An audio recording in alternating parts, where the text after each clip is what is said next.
पुंडलीकवरदा हरी विठ्ठल. श्री ज्ञानदेव तुकाराम. पंढरीनाथ महाराज की जय. सद्गुरुनाथ महाराज की जय. जय जय रघुवीर समर्थ.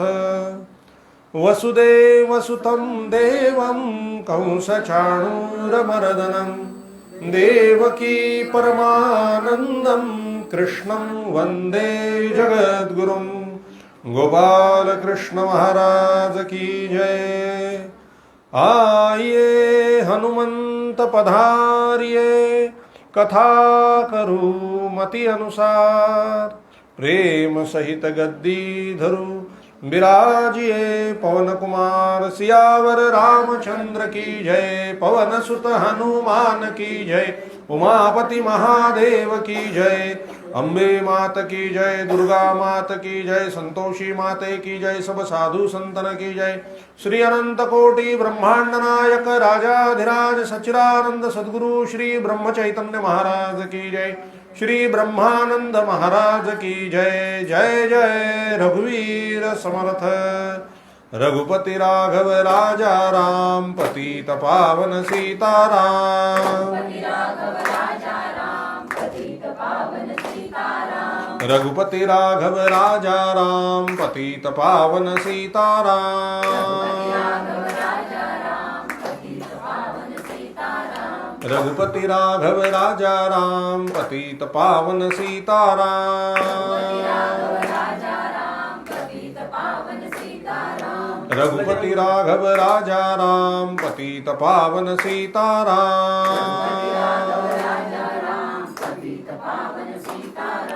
रघुपति राघव राजा राम. पतित पावन सीताराम. रघुपति राघव राजा राम. पतित पावन सीताराम. रघुपति राघव राजा राम. पतित पावन सीताराम. रघुपति राघव राजा राम. पतित पावन सीताराम. रघुपति राघव राजा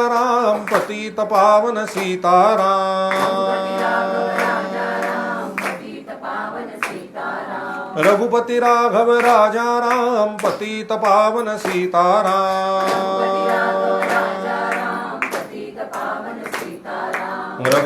रघुपति राघव राजा राम. पतित पावन सीताराम. रघुपति राघव राजा राम. पतित पावन सीताराम. रघुपति राघव राजा राम. पतित पावन सीताराम. रघुपति राघव राजा राम. पतित पावन सीताराम. रघुपति राघव राजा राम. पतित पावन सीताराम. जानकी जीवन स्मरण जय जय राम. श्री सद्गुरुनाथ महाराज की जय. जय जय रघुवीर समर्थ. राधे राधे राधे राधे राधे राधे. प्रभु हरे कृष्ण. जय सिया राम. पाणी द्या थोडंसं.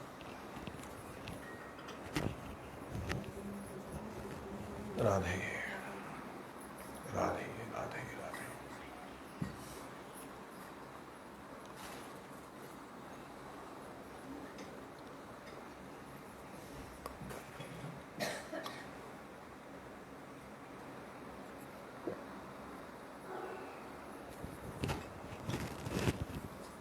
प्रभू सगळ्यांनी आपले डोळे मिटायचे. डोळ्यासमोर रत्नजडीत सिंहासन आणायचे. त्यावर नीलवर्ण श्यामवर्ण भगवान प्रभू श्री रामचंद्रजी विराजमान आहेत. त्यांच्या डाव्या बाजूला सीतामाता बसल्या आहेत. उजव्या बाजूला लक्ष्मणजी उभे आहेत. पाठीमागे भरतजी आणि शत्रुघ्नजी उभे आहेत. आणि भगवंताच्या चरणापाशी भगवान श्री मारुतीरायजी विराजमान आहेत.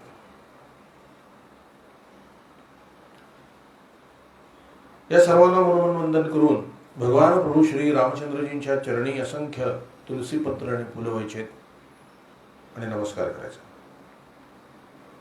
सीतामाईंच्या चरणी फुलं व्हायचे, लक्ष्मणजींच्या चरणी फुलं व्हायचे, भरतजी, शत्रुघ्नजी यांच्याही चरणी फुलं व्हायचे आणि भगवान श्री हनुमानजी यांच्या मस्तकावर बेलपत्र व्हायचे. या सर्वांना मनोमन वंदन करून प्रभू श्री रामचंद्रजींच्या चरणी आपलं मस्तक नत करायचं आणि प्रार्थना करायची. हे प्रभू, हे दयानिधे, या संसार सागरातून लवकर आमचा उद्धार कर. आम्हाला संतती, संपत्ती इत्यादी ऐहिक सर्वसुख प्राप्त होऊ दे आणि दया, क्षमा, शांती, विवेक, वैराग्य, आनंद, उत्साह, प्रेम इत्यादी पारलौकिक काही सर्व गोष्टी आम्हाला प्राप्त होऊ दे. आम्हाला इहलोक आणि परलोक दोन्ही साध्य होऊ दे, दोन्ही प्राप्त होऊ दे. रामा, आम्हाला तुझ्या अनन्य प्रेममय अशी भक्ती प्रदान कर, तुझं ज्ञान प्रदान कर, तुझं प्रेम प्रदान कर, तुझं नाम प्रदान कर. तुझ्या नामामध्ये गोडी येऊ दे, रस येऊ दे. तुझं गोड नाम अखंड आमच्या मुखामध्ये वसू दे. आमचा आपापसातील निस्वार्थी प्रेम वाढेल असा उपाय कर आणि आम्हा सगळ्यांना तुझ्या चरणाशी अखंड प्रेमात, अखंड आनंदात, अखंड समाधानात, अखंड एकत्र ठेव. परमपिता भगवान प्रभू श्री रामचंद्रजींनी स्मित हास्य करीत आपला उजवा हात आपल्या सगळ्यांच्या मस्तकावर ठेवला आणि तथास्तु असा आशीर्वाद दिलाय. तो ग्रहण करायचा. पुन्हा एकदा त्यांच्या चरणी आपलं मस्तक नत करायचं आणि 2 मिनिटं डोळे झाकून स्वस्थ बसायचं आहे.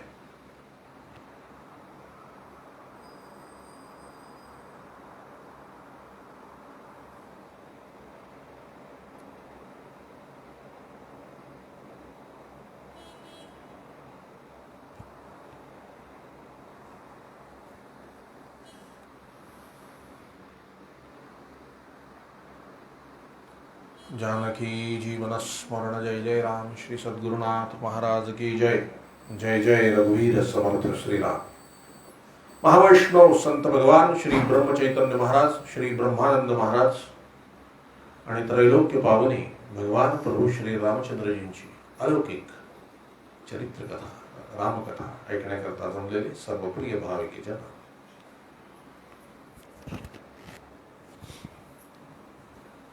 काल रामकथेचं आपण एक चिंतन पाहिलं थोडं. आता आजचं चिंतन सांगतो. आज पण रामकथेवर थोडं चिंतन झालं. त्यातून जे रिझल्ट्स आले, त्यातून जे फळ मिळालं ते तुम्हाला सांगतो. काल आपण काय चर्चा केली की प्रभू श्री रामचंद्रजी स्वयमेव परमात्मा आहे, भगवान श्रीहरीचा अवतार आहे. पण मर्यादा अवतार असू दे. मर्यादा अवतार असल्या कारणाने म्हणजे भगवान श्रीकृष्ण अमर्यादा अवतार आणि प्रभू श्री रामचंद्र मर्यादा अवतार. मर्यादा अवतारामध्ये मनुष्याने कसं वागावं हे रामाने वागून दाखवलं. म्हणजे तुम्ही आम्ही साधारणपणे आचरण आपलं कसं असलं. अमर्यादा अवतारामध्ये मी परमेश्वर म्हणून तुमच्या पाठीशी कसा आहे प्रत्येक क्षणाक्षणाला पांडवांना निमित्त करून हे परमेश्वराने दाखवलंय.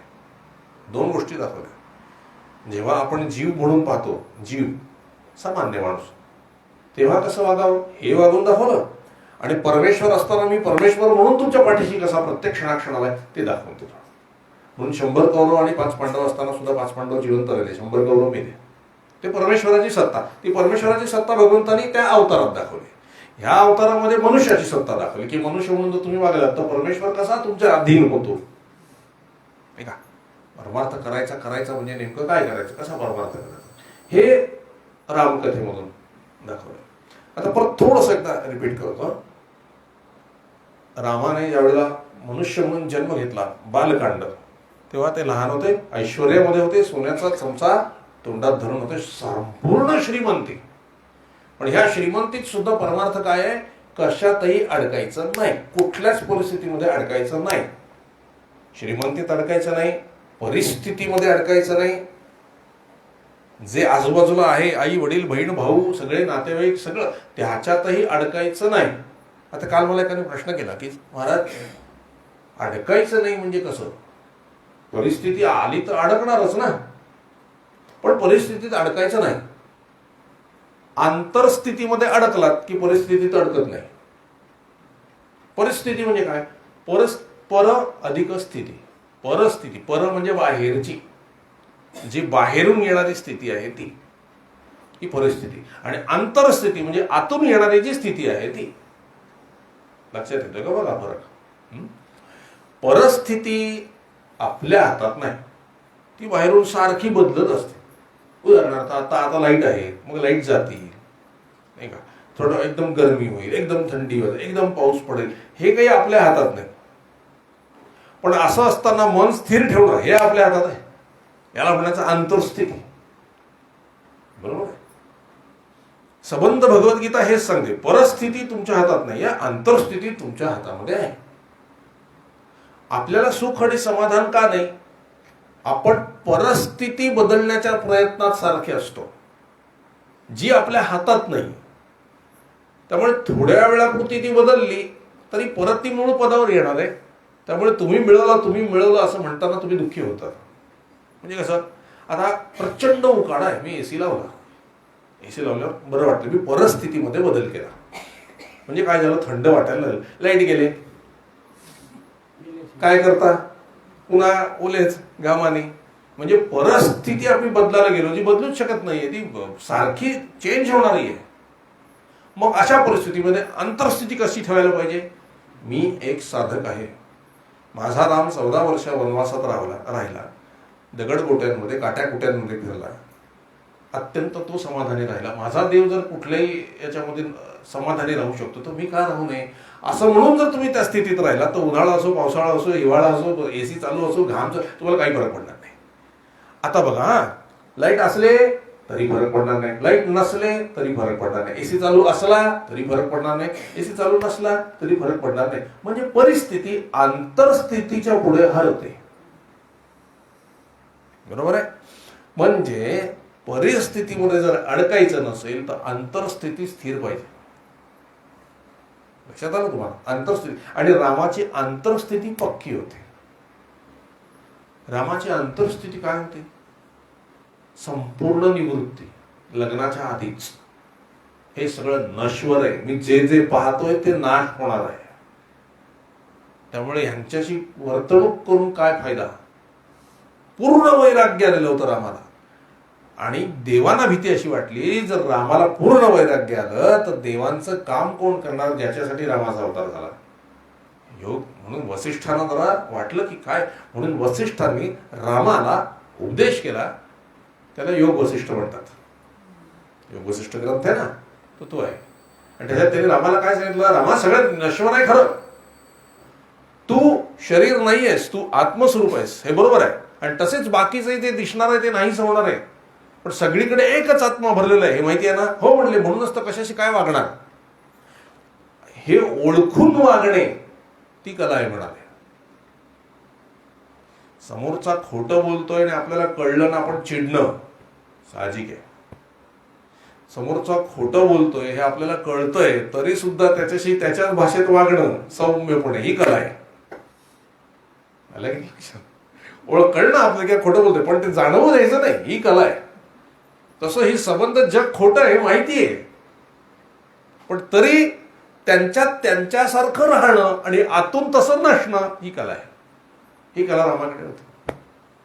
म्हणून प्रत्येकाची कर्तव्य रामाने अगदी बरोबर केली. वडिलांशी मुलाचं कर्तव्य, आईशी मुलाचं कर्तव्य, भावाशी भावाचं कर्तव्य, पत्नीशी पती कर्तव्य, सगळी कर्तव्य केली. हे ओळखून की हे सगळं मिथ्या आहे, हे सगळं मिथ्या आहे, हे पक्क होतं. म्हणून राम कशात वाहवत गेले नाही, राम स्थिर होते.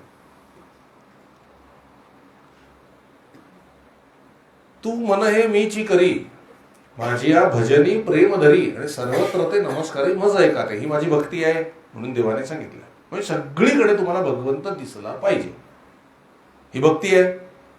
कुठल्याही उपासनेचा, कोणती उपासना करा, कोणाचीही करा, कुठलीही करा, या उपासनेचा शेवट सर्वत्र भगवत दर्शनातच आहे. ही लास्ट स्टेप आहे. सर्वम खलविदम ब्रह्म इथपर्यंत आपण येतो.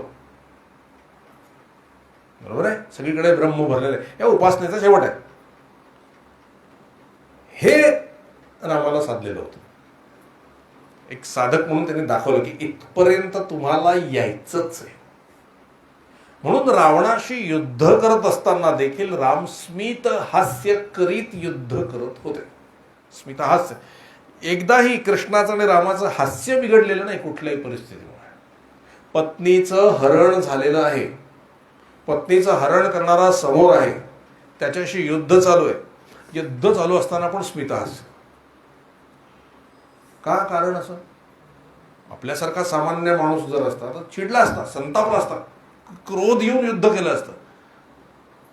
रामाने स्मित हास्य करत युद्ध केलं. आपल्या युद्धाचं प्रयोजन काय असतं? माझ्या पत्नीचं अपहरण, म्हणून मी त्याला मारून टाकणार. संकुचित. रामाने काय विचार दिला मनुष्यांना? बरोबर आहे तुमचं, ते केलंच पाहिजे. रामाने त्यामध्ये दुमत मांडलेलं नाही, ते केलंच पाहिजे. तुमच्या पत्नीचं जो कोणी हरण करेल त्याचा वध केलाच पाहिजे, तो वध करायला योग्यच आहे. पण तेवढंच कारण नाही ठेवलं रामाने. रामाने कारण काय ठेवलं? एखाद्या स्त्रीचं अपहरण हा अधर्म आहे आणि धर्माची स्थापना करायची आहे, म्हणून युद्ध करा. म्हणजे तुमची पत्नी ती तुमची, आणि इतर कुणाच्या पत्नीला हात लावला तर तुम्ही गप्प बसणार का? व्यापक. जगात जेवढ्या म्हणून स्त्रिया आहेत त्या सर्व स्त्रियांच्या रक्षणाची जबाबदारी ही मनुष्याची आहे, ती तुम्ही उचला. बघा, अजून सुद्धा आपण पाहतो रस्त्यात आपल्याशी कोणी भांडत असेल तर आपण भांडतो, दुसऱ्याशी कोणी भांडत असेल चालायचंच म्हणून साईडने निघून जातो, है ना. जितका क्रोध आपल्याला आपल्याशी अन्याय झाल्यावर येतो तेवढा क्रोध इतरांशी अन्याय झाल्यावर येत नाही. प्रसंगी आम्ही दरवाजे लावून घेतो. ह्या गोष्टीला रामाचं ऑब्जेक्शन आहे. वसुदैव कुटुंबकम, सगळे माझेच आहे, सगळे माझे. हे वाटलं तर आपुलकी, हे वाटलं तर आपुलकी. रामाचं विजन इतकं क्लिअर होतं. व्यापक, व्यापक, सगळीकडे व्यापक. आणि स्मित हास्य का? कारण राम त्या अवस्थेत पोहोचलेले होते की त्यांना रावण आणि सीता दोघं एकच वाटत होते. जर त्यांना भेद दिसला मग आत्मदर्शन कसं? सर्वम खलविदम ब्रह्म, सगळीकडे परमेश्वरच आहे. सीताही परमेश्वर आहे, रावणही परमेश्वर आहे, मी परमेश्वर आहे, सगळं जे जे दिसतंय मला ते सगळं परमेश्वर आहे. आणि ही भगवंताची लीला सुरू आहे. काय राग येईल? तुम्ही खरंच हा प्रयोग करून पहा. तुमच्याकडनं चूक झाली असं तुम्हाला जर मनापासून कधीतरी चुकून पटलं, असं वाटलं की आपल्याकडनं चूक झाली, खूप मोठी चूक झाली, ती चूक जर दुसऱ्याने केली तर आपण कसं तणफण करतो? पायाच्या नखापासून केसाच्या टोकापर्यंत असं पेटलेलं असतं क्रोध.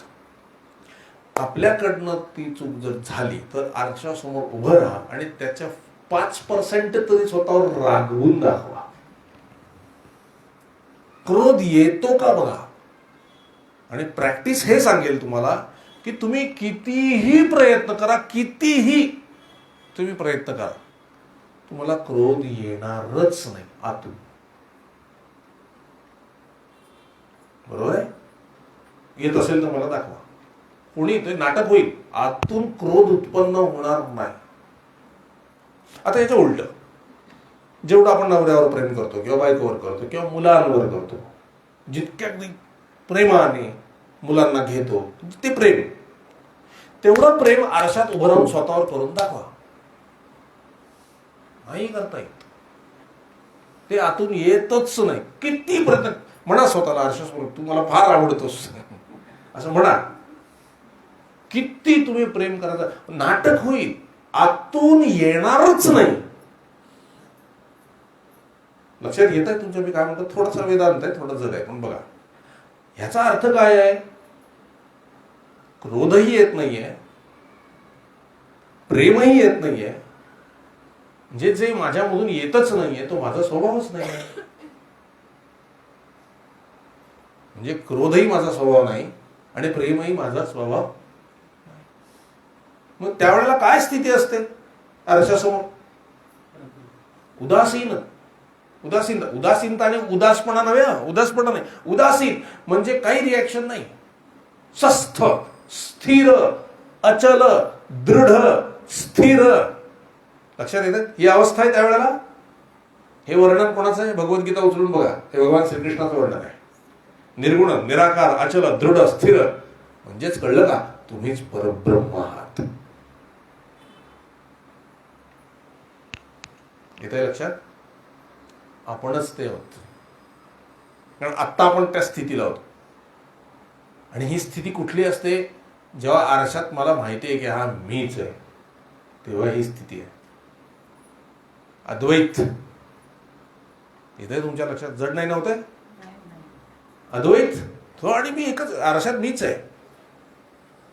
आता प्राण्यांमध्ये फरक पहा. त्या चिमण्या जर का कुठे आरशाजवळ आल्या ना तर त्यांना कळत नाही हा की आपण इथे चोच मारत होता ना, दुसरी चिमणी आहे ते चोच मारत बसतात. ते तिथे चोच म्हणून काच फोडतात.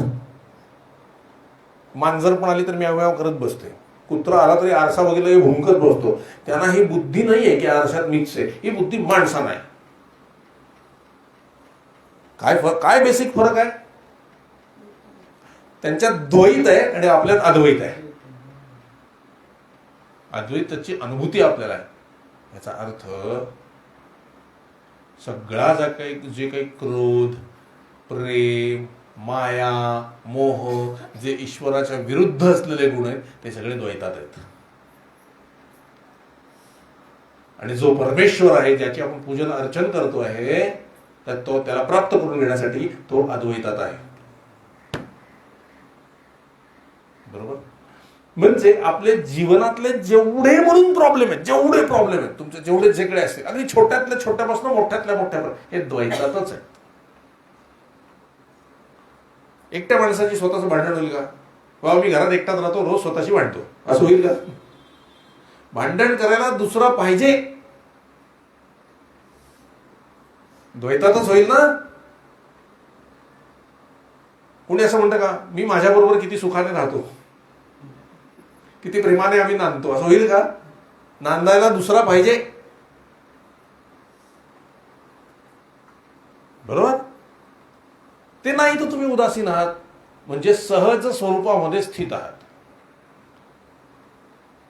पण म्हणजे सगळी भानगड कशात आहे? द्वैतात आहे. आणि परमेश्वराची प्राप्ती कशात आहे? अद्वैतात आहे. आता आरशासमोर उभं राहायला काही जप करावा लागतो?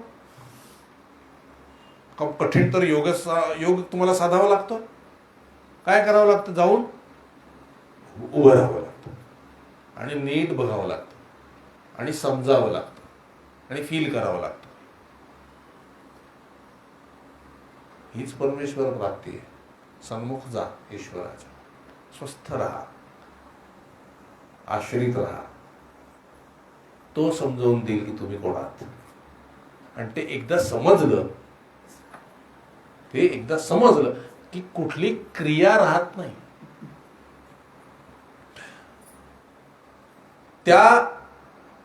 ते जे अद्वैत आहे,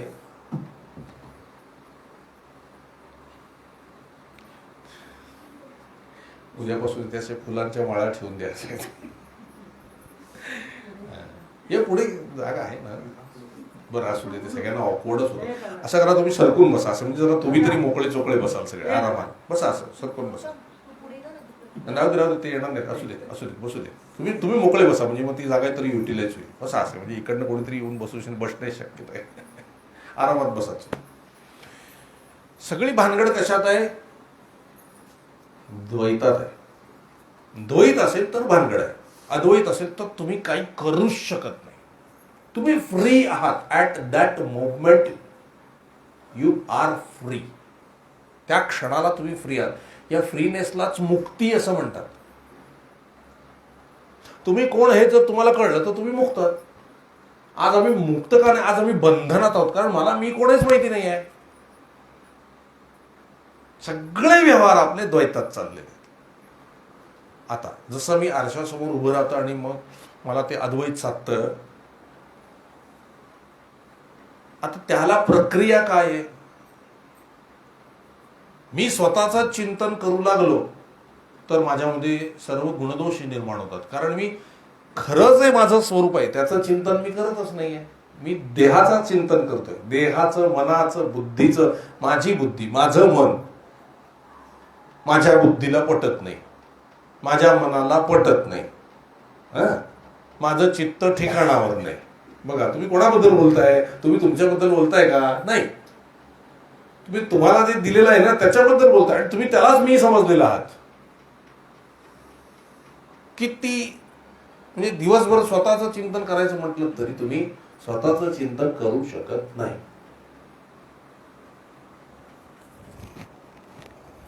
ज्याने स्वतःला ओळखलेला आहे तो फ्री आहे, तो अद्वैतात बसलेला आहे. असा जो अद्वैतात बसलेला आहे त्याला जर पकडलं तर तुम्ही अद्वैतात जाल.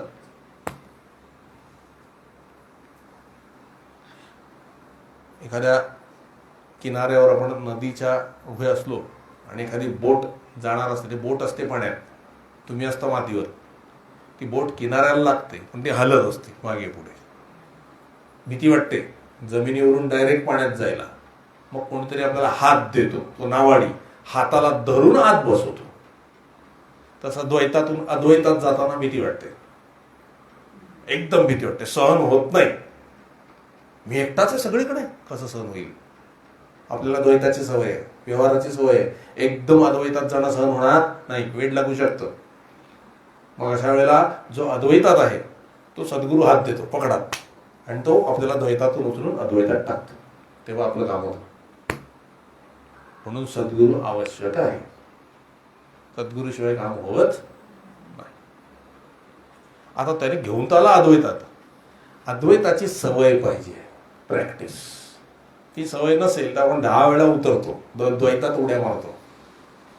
आत्ता तुमच्या हृदयामध्ये आनंद आहे का? कारण तुम्ही अद्वैतात आहात आत्ता. कारण स्वतःच्या कुठल्या मनबुद्धी चित्त अहंकाराचा विचारच नाही, इथे फक्त भगवंताचा विचार आहे. भगवंत म्हणजे अद्वैत. त्यामुळे आता आनंदात आहात. इथून घरी गेलात की द्वैत, घरी कशाला, लिफ्ट मधनं खाली उतरलात की द्वैत, रात्री भाजी काय करायची, द्वैत.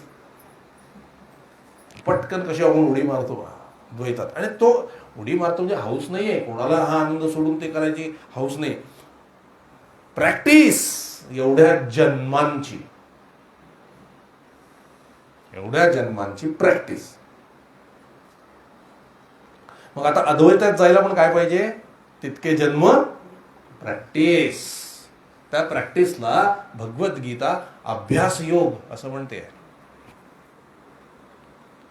तेवी सद अभ्यासे निरंतर चित्तासी परमपुरुषाची मोहोर लावी, मग शरीर राहो अथवा जावे. त्या परमपुरुषाचं चिंतन, परमपुरुष म्हणजे भगवान श्रीराम श्रीकृष्ण, म्हणजेच काय? अद्वैत. त्या अद्वैताचंच इतकं चिंतन करा, शरीर राहो अथवा जाओ. म्हणजे तुम्ही जोपर्यंत अद्वैतात जात नाही तोपर्यंत अद्वैताचं चिंतन करा. तुम्ही अद्वैत व्हायला पाहिजे. काय व्हायला पाहिजे? अद्वैत व्हायला. अद्वैत झालं समाधान. ज्या क्षणाला काही न करता तुम्हाला समाधान वाटतं की आज काहीतरी छान वाटतंय, बरं, समजायचं की तुम्ही अद्वैतात आलेला आहात. सगळं जे आहे ना, हे अद्वैतात जाण्यासाठी आपल्याकडे टूल्स आहेत दिलेले. म्हणजे काय म्हणतात ना, साधनं दिलेली आहेत. काय साधन आहे? चिंतन. चिंतन हे महत्वाचं साधन आहे. चिंतन. ह्या चिंतनाने इझी तुम्ही पटकन अद्वैतात जाता. हे जर साधन स्ट्रॉंग आहे आणि सगळ्यांना सारखं आहे, बरं का, असं नाही की यांना वेगळे यांना वेगळे, सगळं आहे. चिंतन सूक्ष्म आहे. चिंतनानेच आपण तयार होणार आहोत. पण हे चिंतन वापरण्याकरता आणखी एक साधन दिलेलं आहे. चिंतन कशाने होतं? मनाने. मन, चिंतन हा कशाचा विषय आहे? मनाचा विषय आहे. चिंतन हा मनाचा विषय आहे. मनाने चिंतन सुरू आहे. आता नुसत्या चिंतनाने आपण पोचणार, म्हणजे आपलं जे टार्गेट आहे, उद्देश, ध्येय, हे चिंतन आहे. चिंतन वापरायचं कसं? मनाने. म्हणजे मन ही अशी वस्तू देवाने दिलेली आहे की तुम्ही जिथे त्याला ठेवाल, मनाला एकच आहे चिंतन, तुम्ही जिथे ठेवाल त्याचं ते चिंतन करेल. बघा आता एक एक मार्ग आपण पुढे जाऊ. तुम्ही त्या मनाला, म्हणजे घोडा समजा, मनाला समजा घोडा समजा, त्या घोड्याला तुम्ही जिथे जाणार ते तिथलेच घास खाणार. मग समोरच्याला त्याला पाहिजे असं अगदी छान हिरवं मिळत असेल तर ते उचलून तिथे जाणार नाही. तुम्ही त्याला जिथे उभा केला मग ते घाणेरडं खरकट का असेल ना तेच कचरा खाणार. म्हणजे चिंतन जर भगवंताचं व्हायला हवं असेल तर मनाला कुठे ठेवलं पाहिजे? भगवंताच्या विषयांमध्ये. भगवंताचे विषय काय आहेत? सत्संग, नामस्मरण, भगवंताच्या कथा. आपलं मन आपल्याला इथे ठेवलं पाहिजे. अनुभव असा आहे की अशा ठिकाणी इतकं आपल्याला, इतके जन्म प्रपंचाची इतकी प्रॅक्टिस झालेली आहे की या सत्संग रूपी साधनामध्ये सुद्धा आम्ही ज्या वेळेला मनाला ठेवतो तेव्हा ते मन इथं सोडून भलतीकडे भटकतं. पकडून पकडून पकडून पकडून पकडून त्याला आणून बसवावं लागतं. हे मन कुठे सटकतं? थोडासा जड नाही ना होते? मस्त विषय आहे आता आलेला. मन कुठे सटकतं आणि का सटकतं? आता मी सिनेमाला गेलो समजा एखाद्या, आणि आवडीचा सिनेमा असेल तर तो 3 तासाचा असेल का 4 तासाचा असेल ना, मी बघणार आहे. पण एखादा सिनेमा 2च तासाचा आहे आणि मला काही रसच नाही वाटलं त्यात, तर पहिल्या 10 मिनिटात निघून जा, बोर आहे, निघून आलो. तसं मन आहे. मन कुठे चिकटेल? वेदांत सुरू झाला की त्याला येतो कंटाळा आणि ते पहिलं सटकतं तिथून. बिलकुल थांबणार नाही मन वेदांतावर. कारण झोप तरी येईल, नाही तर ते मन निघेल तरी तिथून दुसरीकडे कुठेतरी चिंतन करायला. ते वेदांतावर, कारण ते सूक्ष्म आहे, ते चिंतन. वेदांत इटसेल्फ चिंतन आहे. चिंतनात बसलात की मन टिकणार नाही. जसं काल आपण पाहिलं सती मातेचं टिकलं नाही. सती मातेचं आपलं टिकणार आहे. मन सटकतं कारण त्याला रुची नाहीये, आवड नाहीये वेदांताचं हे सगळं सांगायला. बरं, म्हणजे संतांनी खुबी केली. असं का? या संतांनी फार अभ्यास केला या गोष्टींवर. असं का थांबत नाही का वेदांतांवर? बरं, मग आता या वेदांताला आपण, मनाला विषय आवडत असतात, वेदांत नाही आवडत.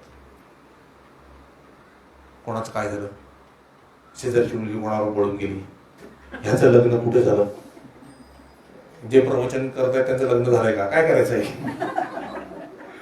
मी तुम्हाला सांगणार नाही, तुम्ही मला विचारू नका. असले रिकामटेकडे गोष्टी असतात ना, हे मन विचारतं. मग महाराज कुठे राहतात, त्यांच्या घरात कोण कोण असतं, शेजारी कोणाला राहायला, त्यांची मुलगी काय शिकली, मुलाचं शिक्षण काय, कुठे नोकरी करतो, किती पॅकेज आहे. मन कुठे भटकतो बघा.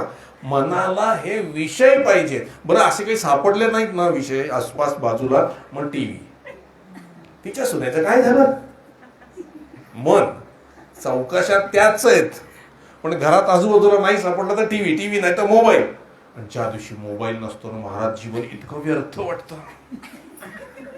कशाला जन्माला आलो असं वाटायला लागतं मोबाईल नसेल तर. बरेच जण आहेत असे, मी पाहिलेत. हे कोणाचे प्रताप आहेत? मनाचे. लहान मुलं हल्लीची बघा, तंगड्या पसरवून मोबाईल काढून घ्या बघा, त्यांची इस्टेट काढल्यासारखे रागवतात आपल्यावरती. 1 सेकंद मन तिथे त्या बाजूला होऊ शकत नाही. यालाच म्हणतात ऍडिक्शन. हे कोणाला आहे? मनाला, हे सगळे मनोविकार म्हणू शकतो आपण याला. मन हे मनाचं आहे. संतांनी याच्यावर अभ्यास केला की मन वेदांतात रमत नाहीये, म्हणजे प्रॉपर सोल्युशन. आता मी एवढा अद्वैत वगैरे सांगतोय, काय कळतंय मनाला? मन नाही टिकणार आहे. मग संतांनी खुबी केली की मनाला विषय आवडतात ना, मग हाच वेदांत, त्याला विषय गुंडाळून प्लेटमध्ये सजवून ठेवूया. बघा, घरचं जेवण साधं बटाट्याची भाजी पोळी ताटात वाढले, आवडत नाही. हॉटेलमध्ये गेलात की तेच त्याचे पीसेस करून दिलेले असतात, काहीतरी चांदीच्या प्लेटमध्ये ते ठेवलेलं असतं, आणि पोळीला पण असं ते गुंडाळून छान आकार, नान म्हणे, असं काय काय ठेवलेलं असतं. तेच जेवण आवडीने खातो का? हे साध्या प्लेटमध्ये वाढलंय, ते प्रॉपर डिझाईन आहे. काय केलंय? रूप बदलून डिझाईन करून दिलेलं आहे. त्या डिझाईनमुळे आपण ते खातो. बघा, मग संतांनी जो वेदांत आहे तो डिझाईन करून दिला आपल्याला. Design, fully design. त्याला म्हणायचं कथा. कथेमध्ये मन रमत. बघा, मग ती रामकथा असू दे, भागवत कथा असू दे. आता मूळच्या विषयावर येऊ आपण, जिथून बाजूला गेलो होतो. संबंध रामायणात काय तत्व सांगितलंय? आश्रय तत्व सांगितलंय भागवताचं. हे मी नेहमी सांगतो प्रवचनात, आश्रित आहे, आश्रित आहे, आश्रित आहे. किती वेदांत डोक्यात घुसतो. आता हाच वेदांत कथेमध्ये गुंडाळलेला आहे. रामाने हे वागून दाखवलंय. बालपणापासून शेवटपर्यंत रामाने जे उपास्य दैवत नेमलंय उपासना करण्याकरता भगवान शिव, त्या शिवाच्या आश्रित शरणागत राम राहिलेले आहेत. मग आता आपण कथा वाचतो की राम श्रीमंतीत वाढले, गुरुकुलात गेले, शिक्षण परत घेऊन आले, आणि त्यांना राज्यावर बसवण्यात आलं. राम कशातही अडकले नाहीत. हे ऐकायला बरं वाटतं, पण कुठेही आसक्ती ठेवू नका हे जड वाटतं. आहे एकच, आसक्ती ठेवू नका म्हणल्यावर जड वाटतं, पण राम कशातही आसक्त झाले नाहीत, कशातही अडकले नाहीत हे ऐकायला बरं वाटतं, कारण तो मी नाहीये, राम आहे. पण कथेतून दिलं तेच औषध आहे, जे डायरेक्ट दिलं तर पचत नाही. संतांची खूबी बघा, लक्षात आलं तुम्हाला? डायरेक्ट दिलं तर पचत नाही. मग ते रामाला गुंडाळून दिलेलं आहे. बघा राम कसे होते, मर्यादा पुरुष, कुठेही अडकले नाही. राज्यावर बस, राज्याभिषेक हो चालेल, रामाची इच्छा, म्हणजे ते म्हणत असत शिवाची इच्छा. 2 तासात रामाला सांगितलं तुला वनात जायचंय, बर, शिवाची इच्छा. अडकले नाहीत कशात, निघाले बाहेर. आश्रित, माझा आराध्य दैवत शिव आहे, शिव सांगेल, शिव माझं सगळं बघेल, मी कशाला स्वतःची काळजी करू. करते पण मी घेणार नाही, सगळा करता शिव. एक काही ठिकाणी रामाने करते पण घेतलेलं. आश्रित हे तत्व मोठं जबरदस्त आहे बघा महाराज. तुम्ही ज्याच्या आश्रित आहात ना, तो तुमच्यासाठी वाटेल ते करायची तयारी असते त्याची. तुम्ही फक्त म्हणा, जरी ती भाव आत्ता तो भाव नसला ना तरी म्हणत चला मी तुमच्या आश्रित आहे, मी तुमच्या आश्रित आहे. ते खरंच ज्या दिवशी येईल ना, देव तुमच्यासाठी वेडा पिसावेल. मोठ्या मोठ्या तपस्व्यांना हजारो वर्ष एका पायावर उभं राहून तपश्चर्या करण्यात जे साधत नाही, ते तुम्हाला आश्रय तत्वाने साधेल. मी तुमच्या आश्रित आहे, मी तुमचा आहे, तुम्ही माझे आहात, मी तुम्हाला शरण आहे. आश्रित आश्रित आश्रित, राम आश्रितच राहिले. वनवासात पाठवलं, निघाले, शिवाची इच्छा. ठीक आहे. आता आश्रित आहेत म्हटल्यावरती शिवाने प्रेरणा दिली की माझ्या भक्ताचं राज्य काढून घेतलं ना. निषादराज घोहकाला प्रेरणा केली, तुझं राज्य दे त्याला. निषादराज घोहक घेऊन आले, राज्य घे माझं. राम म्हणले नको, तुझं राज्य तुझ्याकडे. अडकले नाही. शिवाने देव गेलो होतो, पण शिवाला कळलं ऐकत नाही, आता याच्याबरोबर मला राहिलं पाहिजे. गंगा नदी ओलांडून जायची होती, जवळ पैसे नव्हते, रामाच्या जवळ पैसे नव्हते. राम त्या केवटाला म्हणाले माझ्याकडे तुला द्यायला काहीही नाही. केवट शिवच असेल कदाचित. त्या केवटाने काही न घेता त्यांना बसवून त्या किनाऱ्यावर सोडलं. का? आश्रित, माझा शिव बघून घे. लागलं काही. आज ती बोट म्हणजे टॅक्सी किंवा रिक्षा. आश्रित राहा, त्याला असेल काळजी तो पोचवेल. येतो की नाही बघा, अनुभव असतील आहे ना. हे तेच आहे, आश्रय तत्वच आहे. राम आश्रय तत्वातच स्थित आहे. शिव बघेल काय ते. आश्रय तत्व म्हणजे स्वतःची इच्छा न ठेवणे काही, ते आश्रय तत्व. आश्रय म्हणजे आश्रित. जो आश्रित असतो त्याला स्वतःची इच्छा नसते. आश्रय दाता तो पाहतो काय करायचं. राम आश्रय किनाऱ्यावर पोचले. सगळे साधू संतांची भेट झाली, भेटले, सगळ्यांची भेट झाली. मग लक्ष्मीचं अपहरण, म्हणजे लक्ष्मीचं अपहरण म्हणजे काल मी म्हटलं आपल्याजवळ असतील पैसा, तर पैशाचं अपहरण झालं. आता बघूया किती आश्रय दृढ आहे. माझ्याजवळ लक्ष्मी असो नसो, शिवाचा मी आश्रित आहे, शिव बघून घेईल. परीक्षा आहे ना रामाची. आश्रय तत्व असेल तर परीक्षा आहे. जटायू पक्षाला समोर आणून सांगितलं की सीता कुठे आहे. कोणी आणली प्रेरणा? कोणाची? शिवाची. का? आश्रित आहे. कदंब नावाचा राक्षस समोर आणला सांगायला की इथून पुढे शबरी मातेच्या आश्रमात जा, तिथे तुम्हाला पुढचा पत्ता मिळेल. सांगणारे कोण? प्रेरणा कोणी केली? शिवाने. का? राम आश्रित आहे. शबरी मातेच्या आश्रमात गेल्याबरोबर शबरी माता म्हणते की इथून पंपा सरोवरला सुग्रीवांना भेटा. ऍड्रेस मिळत गेले फटाफट, कारण आश्रय तत्व आहे. पुढचे मार्ग मिळत गेले. हे जर मी शोधेन म्हणताना नाही होत. राम कधीही मी हा शब्द रामाने उच्चारलेला नाही. राम माझे नेहमी शिवाच्या आश्रित. आता शिवाला इतकं फील झालं ते की एवढे माझे आश्रित आहे, एवढा माझा भक्त आश्रित आहे, आता मला याची सेवाच केली पाहिजे. म्हणून हनुमान 11वे रुद्र प्रगट झाले.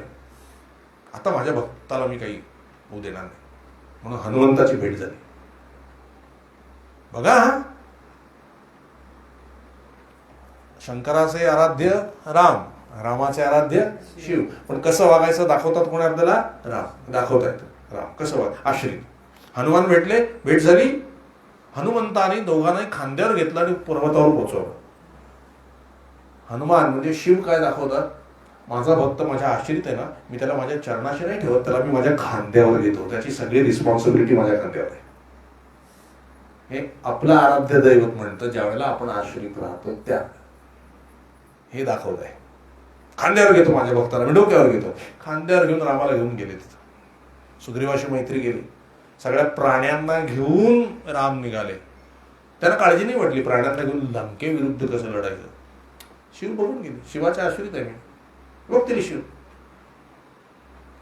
एक एक असे वानर होते महाराज, वजनच त्यांची भयंकर. सगळी तयारी करून ठेवली. बघा, समुद्र किनाऱ्यापर्यंत पोहोचले. आता सीतेचा शोध कसा लागेल? शिव होते ना आश्रित. शिव म्हणून काळजी घे, मी बघतो. लंकेत जाऊन पत्ता पण घेऊन आले. एवढंच नव्हे, पत्नीचा चुडामणी घेऊन पण हातात दिला. सीता आहे, काळजी करायची नाही. राम म्हणले मला कशाला काळजी, मी तुमची आश्रित आहे. आश्रिताला काळजी नाही. आश्रय तत्व किती महत्वाचं आहे. काय करावं लागलं का? सगळ्या गोष्टी समोर येत गेल्या. समोर चुडामणी हातात. आश्रय आश्रय आश्रय शोधून आणलं. भगवंताने शोधून आणलं. ज्याच्या तुम्ही आश्रित आहात तो भगवंत अवतार घेऊन आला आणि शोधून आणला. समुद्र किनाऱ्यापर्यंत आले. आता ओलांडून कसं जायचं? काळजी पडणार ना. राम म्हणले मला काही काळजी नाही, तो बघेल. समुद्र भेटायला आला. प्रेरणा कोणी केली? शिवाने. समुद्र भेटायला आला आणि सांगितलं इथे पूल बांधा. 2 इंजिनियर तुमच्यामध्येच आहेत, नल आणि नील, करून घ्या त्यांच्याकडनं कामं. त्यांना श्राप आहे की त्यांनी टाकलेली कुठलीच वस्तू बुडणार नाही, तरंगणार. आणि त्यात तुमचं नाव लिहा, रामाचं नाव. हे कोणी सुचवलं? रामाचं नाव हनुमान. माझ्या भक्ताचं नाव लिहा, तर ते तरेल. म्हणजे शिव. तुम्ही ज्याच्या आश्रित आहात तो तुमच्यासाठी काय करतो बघा. त्या नर आणि नीलला उभं केलं, पण वाटलं हे कधीपर्यंत बांधत बसतील. मग म्हणले राम नाम लिहा. राम नावाने सगळ्यांनी दगड टाकली, सगळे तरंगले. शाप दोघांनाच होते, पण सगळ्यांनी टाकलेली तरंगली, कारण राम नाम दिलं. हे कोणी केलं? हनुमान. बघा, सगळं केलं. तयारी झाली, सगळी तयारी झाली. सगळं सैन्य पलीकडे गेलं. पण पलीकडे जायच्या आधी बघा आश्रय तत्व किती इम्पॉर्टंट आहे. समुद्र बंधन चालू होतं. त्याच वेळेला पूजा आपल्या, मी ज्याच्या आश्रित आहे त्याची पूजा रामाने केली. शंकराची पिंडी तिथे बांधली, स्थान रामेश्वर. बरं, आता भगवंताला भक्ताची लाज बघा किती असते. ते पूजा करायला पंडित पाहिजे ना, ब्राह्मण पाहिजे ना कोणतरी. शिवानीच प्रेरणा केली त्याच्या भक्ताला. रावणाला सांगितलं जाऊन पूजा करून ये. रावण स्वतः उपस्थित होते पिंडीची स्थापना करण्यासाठी. ही ताकद शिवाची. आणि तेवढं करून रावण परत. राम हसले, ज्याच्याशी मी लढायला चाललो तोच येऊन पूजा करतोय, सगळी ताकद शिवाचीच आहे, मला करणं काय. करते रामाला विचार, तू करतेपणा का घेत नाही? म्हणे करतेपणा घ्यायला करतेपण आहे कुठे? करता शिव आहे आतवर. गेले पलीकडे लंकेत. बरं आता तिथली परिस्थिती काय, कशी करणार? रामाला सगळे विचारू लागले. राम म्हणले मला नाही माहित, शिव पाहिल, आश्रित, मी तुमच्या आश्रित आहे. ताबडतोब घर फोडलं लंकेतलं. विभीषणाला बाहेर पडला. घर का भेदी लंका आहे. बघा कसं सगळं शिव व्यवस्था करतो. मुख्य भेदी फोडला आणि लंकेमध्ये कुठे कुठे काय काय ठेवलंय, कुठे गुप्त वाटा येत नाही, कुठे काय, सगळं रहस्य रामासमोर ओकलं विभीषणाने. कोणी केली व्यवस्था? शिव. आणि लढाई सुरू झाली आणि घर के भेदी होतेच. म्हणजे विभीषण भक्तच झाले शेवटी. विभीषणाला सायन धरून रामाने संपूर्ण पराक्रम केला आणि शिवाने सगळं ते विध्वंस केलं लंकेचा. संपलं. रावण मेला, पडला खाली. तेव्हा मी शेवटी तुम्हाला काल सांगितलं की रावणाने विचारलं की तुझ्यापेक्षा रामा, तुझ्यापेक्षा माझ्याकडे श्रीमंती जास्ती आहे, तुझ्यापेक्षा माझ्याकडे माझं राज्य तुझ्यापेक्षा मोठं आहे, माझ्याकडे सैन्यबळ जास्त आहे, माझ्याकडे सगळं तंत्रज्ञान आहे, मी ही शिवभक्त आहे, तुझ्याकडे हे सगळे, तूही शिवभक्त आहे, मग मी का हारलो तू का जिंकलास? तेव्हा राम म्हणले तू, मी नीतियुक्त आहे, तू नीतिभ्रष्ट आहे. ते म्हणजे ते बरोबर आहे. अजून काय म्हणले? तुझ्यापेक्षा सगळ्या गोष्टी माझ्याकडे जास्ती आणि मी देखील शिवभक्त आहे, तू देखील शिवभक्त आहेस. मग नेमकं काय फरक आहे दोघांमध्ये? म्हणले एकच फरक आहे, तू तुझा जे आराध्य दैवत आहे शिव, त्याचा मालक व्हायला गेलास, मी त्याच्या आश्रित राहिलो म्हणून मी जिंकलो. लक्षात आलं का? बघा, आपण मालक व्हायला गेलो ना नक्की हरणार आहे. तो शिवाला धमकी देऊन जायचा रावण युद्धाला जाताना, मला गरज नाही, मी माझं बघितलंय सगळं, तुला गरज असेल तर मदत कर. रामाने काहीही मागितलं, मी प्रभू तुमच्या आश्रित आहे, जशी तुमची इच्छा. बस. शिव स्वतः येऊन युद्ध करून गेलेले शंकर. हनुमान होतेच ना तिथे. राम परमेश्वर होते, सगळं त्यांनी केलं. पण हे सगळं करत असताना सामान्य मनुष्याने कसं वागावं, प्रपंच कसा करावा, परमार्थ कसा करावा, प्रत्यक्ष सगळ्या गोष्टी वागवून दाखवल्या. म्हणून रामायणाचं जर काही सार काढलं, आश्रय तत्व, भागवतातला 10 जे आहे, 10 गोष्टी सांगितल्यात ना,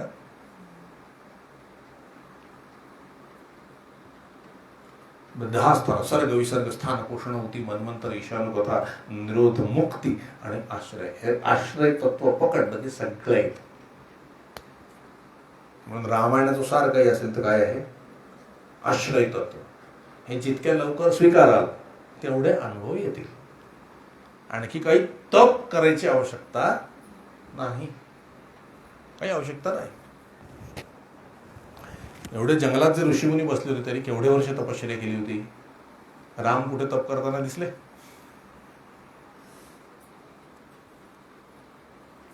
कृष्ण कुठे तप करताना दिसले?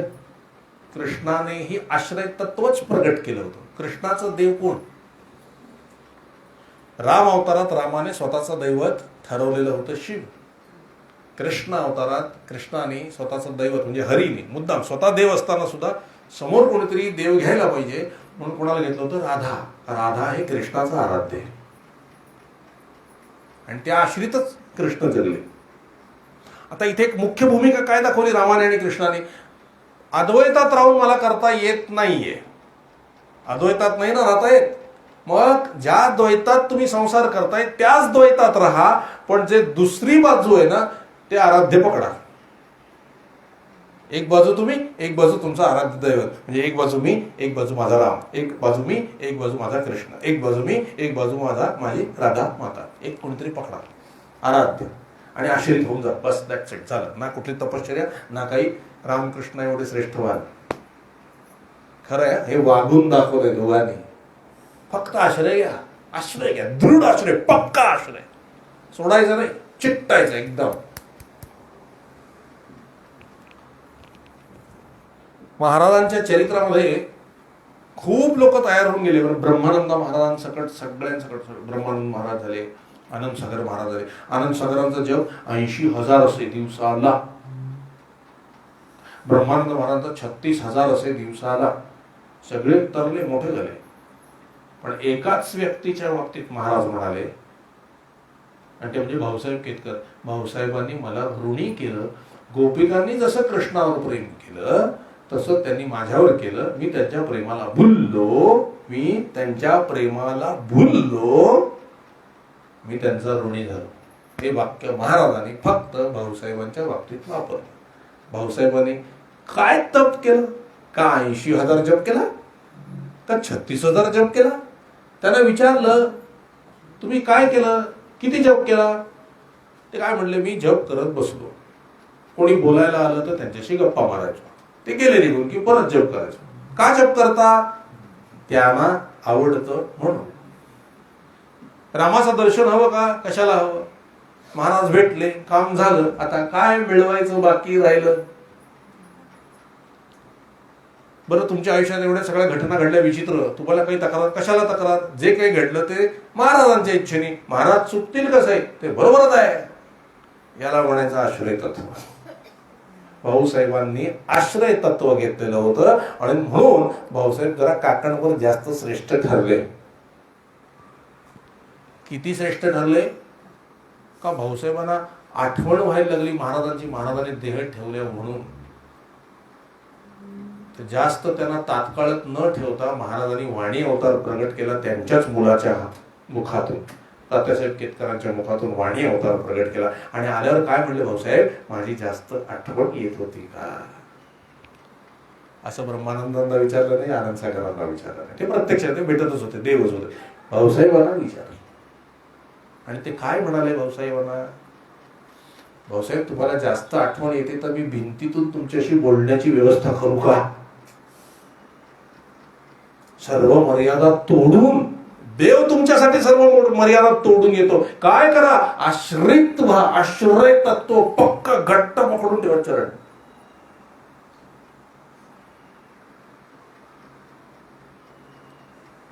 भाऊसाहेबांच्या पत्नी शेवटचा क्षण होता त्यांचा. आश्रय तत्व कसा असावं हे लक्षात घ्या. त्यांना महाराजांनी विचारलं, भाऊसाहेब बाईंचं जरा कठीण दिसतोय, काय करावं? त्यांनी फक्त सांगायची खोटी होती, महाराज राहू दे, तिला ठेवलं असतं. ते काय म्हणले, दुःख होतंच मनामध्ये. महाराज आपण तिचं कल्याणच करणार आहात. तुम्ही जे कराल ते बरोबरच आहे. पुढल्या दिवशी बाई गेल्या. आणि काही वर्षांनी महाराज म्हणाले, भाऊसाहेब इतकं जगतील असं वाटलं नव्हतं, नाही तर बाईंना ठेवणं कठीण नव्हतं. म्हणजे जन्ममृत्यू कोणाच्या हातात आहे? महाराजांच्या. पण आश्रित तत्व काय आहे? मागितलं नाही, तुम्ही कराल ते, म्हणून ऋणी केलं. गोपिकांनी मागितलं नाही माझे संसार बरोबर करा, त्या संसार सोडून आल्या कृष्णाकडे. जेवण खाऊ घालत होत्या बाळाला, ते ठेवून दूध पाजत होत्या, ते ठेवून कृष्णाकडे आले. बरोबर? जेव्हा मुरली वाजवली तेव्हा नवऱ्याला वाढत होत्या, तसेच आल्या. शृंगार करत होत्या, तशाच धावत आल्या. आहे तसं धावा. असेल त्या परिस्थितीमध्ये भगवंताकडे धावा. तो आश्रय आहे, ते प्रेम आहे. तुम्ही माझं नीट करून द्या मग मी येते, ते आश्रय नाही. बघा, ते नाही का एक वर्णन आहे की एकच वेणी घातली होती त्या गोपीनी आणि एकीकडचे केस विंचरायचे राहिले होते. मुरली ऐकल्यावर तशीच धावली ती, एक वेणी आणि एक बाकीचे मोकळे. ती असं नाही म्हणली मी दुसरी वेणी घालते आणि मग येते. तू बोलवलंस ना, आले, सोडलं. ते असेल तसा संसार मनाने सोडावा लागतो, देवाकडे धावावं लागतं. तर आश्रय तत्व, तर गोपीन इतकी श्रेष्ठ भक्ती. तू माझ्या काय करता, काय करतोस, मला काही कन्सर्न नाही, काही गरजच नाही. मला तुझ्या करता काय करता येईल ही भक्ती आहे. आश्रय. मागू नका ना तुम्ही, कशाला मागता? त्याला इथं धरलंय ना, किती मागू नये माहितीये का? तू माझ्यावर प्रेम करतोयस की नाही मला माहित नाही आणि मला त्याची गरज पण नाही. मी तुझ्यावर प्रेम करणार, दॅट्स इट. ते तू मला थांबवूच शकत नाहीस. अहो तो बोलतो, वेडापिसा होतो अशा भक्तांमागे. कंडिशन्सच नाही आहेत काही. तू माझ्यावर किती प्रेम कर, मी येणार नाही तुझ्या. टाकू येऊस, बोलवलंय कोणी तुला? मी प्रेम करणार, ते माझ्या मनात आहे. मी काही तुला विचारणार पण नाही, आठवण पण काढणार नाही, बोलवणार पण नाही, काही नाही. माझं प्रेम आहे. तू माझं काम कर, नाहीतर नको करूस. माझं शरीर बरं कर, नाहीतर रोगी ठेव. मला श्रीमंत कर, नाहीतर असंच भिकारी ठेव. माझा प्रपंच चांगला कर, नाहीतर वाईट कर. मला त्याच्याशी काय? मला तुझ्यावर प्रेम करायचं आहे. That's it. बस, हे प्रेम आहे, ही भक्ती आहे. आश्रय. मग भगवंताला काळजी लागते. महाराजांचं एक वाक्य, ज्याचं करते पण सुटलं त्याची काळजी मला लागते. आता जर महाराजांचं चरित्र उचलून बघितलं तर त्यात एक वाक्य आलंय, शेवटी माझ्या नशिबी काळजी नाही असंच दिसतं, म्हणजे मी काळजी मुक्त आहे असं महाराज म्हणालेले. आणि आश्रित भक्ताच्या बाबतीत मात्र ते काय म्हणतात, ज्याचं करते पण गेलं त्याची काळजी मला लागते. म्हणजे जो सत्पुरुष आहे, आत्मसाक्षात्कारी आहे, जो भयमुक्त आहे, काळजीमुक्त आहे, पण आश्रित भक्ताची काळजी तो घेतो, त्याला लागते पहा काळजी. तुमच्यासाठी तो खाली येतो तेवढं. आश्रय.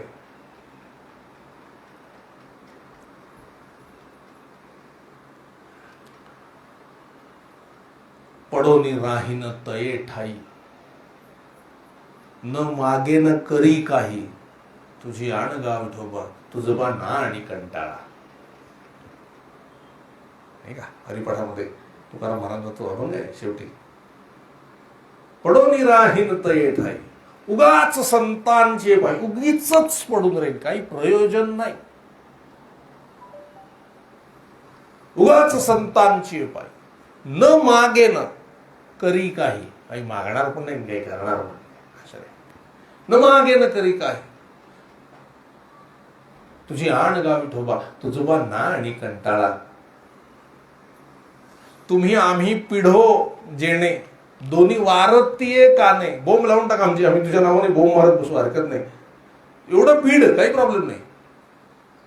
तुम्ही आम्ही पिढो जेणे, दोन्ही वारतीये काने, बैसलो धरणे, हाका देत असे दारासी. पडोनी राहीन तये ठाई, तरी सुद्धा पडोनी राहीन तये ठाई, न मागे न करी काही, तुझी आण गा विठोबा, तुझं पण ना आणि कंटाळा. आणि अशा आश्रित भक्ताला भगवान काय करतात, जगद्गुरु तुका अवतार नामयाचा. जगद्गुरु पदवी देऊन टाकली तुकाराम महाराजांना. आणि वैकुंठात नेण्यासाठी विमान पाठवलं कलियुगात सुद्धा. घरा आले वैकुंठ पीठ, पहिला आले हरी, शंख चक्र शोभे करी. वर्णन आहे ना. पितांबर झळके कैसा, उजळल्या दाही दिशा. किती सुंदर दिसला त्यांना हरी विमान घेऊन आलेला. आणि मग म्हणले, आम्ही जातो आमच्या गावा, आमचा राम राम घ्यावा. आमच्या गाव, आमचं गाव, आमचं गाव. किती त्या विठोबाने आपुलकीने किती भक्ताचं महात्म्य वाढवलं बघा. आणि त्याने आपल्याला सांगितलं पण, आमच्यासारखं करायचं असेल तर काय, येता निजधामी कोणी, विठ्ठल विठ्ठल बोलावा आणि रामकृष्ण मुखी बोला, तुका जातो वैकुंठाला. सरळ सरळ मार्ग आहे. आश्रय म्हणजे फक्त नाम घेत बसा. रामकृष्ण हरी, रामकृष्ण हरी, रामकृष्ण हरी, श्रीराम जय राम जय जय राम, श्रीराम जय राम जय जय राम, श्रीराम जय राम. आश्रय.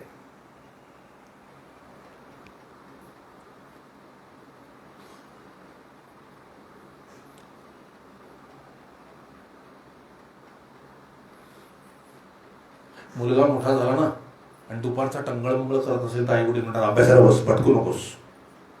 तेच मूल लहान असतो आणि ते भटकत असतं, तर आई त्याला पकडायला धावत असते. का? झोप, उन्हाचं बाहेर पडू नकोस. ते काहीतरी खेळत असत तरी त्याला पकडून झोप होते. लहान असलात भगवंताजवळ तर तुम्हाला भक्तीमध्ये भगवंत शांतपणे अगदी एसीबीसी चालू करून झोपून ठेवतील. काही करू नका, झोपून राहा, म्हणजे आरामात राहा. आश्रित असाल तर.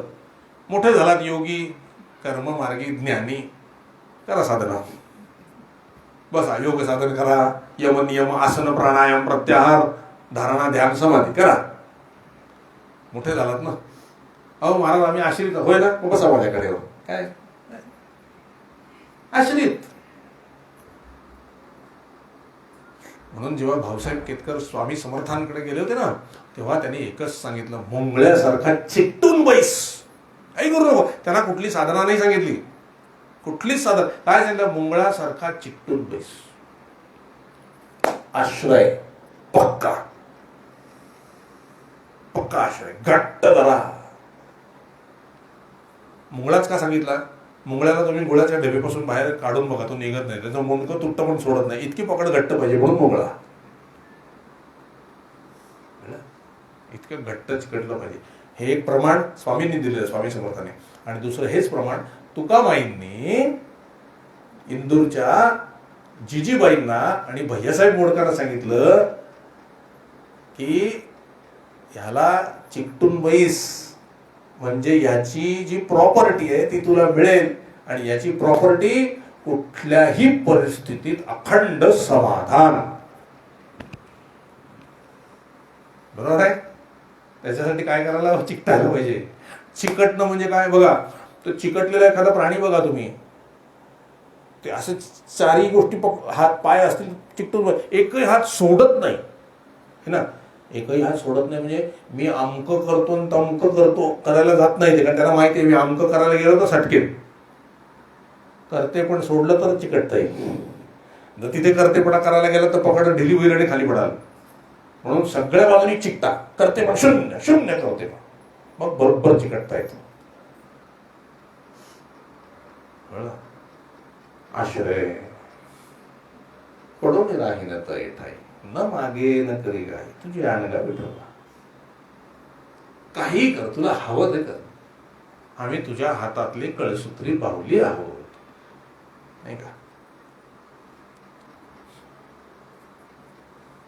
आता अमुते गोड करोनी घ्यावे, ऐसे तांदुळी कासया विनवावे. साई खडियाने काय प्रार्थावे सूत्रधारा. ते बावले असतात ना, ते बावले म्हणतात का आम्हाला असं नाचव, आम्हाला तसं नाचव. तुला नाचवायचं तसं नाचव, मग तो खेळ उत्तम होतो. सर्कशीतले घोडे, वाघ, सिंह पटापट त्या रिंग मधनं उड्या मारतात. त्यांना का तुमच्या टाळ्या अपेक्षित असतात? त्यांचं लक्ष आपल्याकडे गेलं तर चुकतील, मरतील. त्यांचं लक्ष असतं चाबूक. ही उडी नाही मारली तर फटका पडणार आहे. फक्त रिंग मास्टरकडे लक्ष असतं, म्हणून ते पटपण खेळ जमतो आणि त्यांना टाळ्या पण मिळतात. तसं आपलं लक्ष फक्त भगवंताकडे, सद्गुरूकडे असलं पाहिजे. प्रपंच आणि परमार्थ आपोआप सुंदर होतं. आपलं लक्ष आपल्याकडेच असतं. मी चांगलं कसं होतीन, चांगलं कसं करेन, जगात नाम कसं कमवायला, नाव कसं. तुम्ही नाव कमवायला गेलात की बुडलात म्हणून समजा हमखास. तुम्हाला बाकी करायचंच नाही. सरेंडर, आश्रय, आश्रय. तूच महत्वाचा आहेस, तूच आहेस, मी नाही. हे करायला गेला तर आपोआप नाव झालं तर झालं, नाही झालं काही फरक पडत नाही. दिव्यत्व येईल एवढं नक्की, दिव्यत्व येईल एवढं नक्की. मग पडवली राही म्हणता येत आहे आश्रय.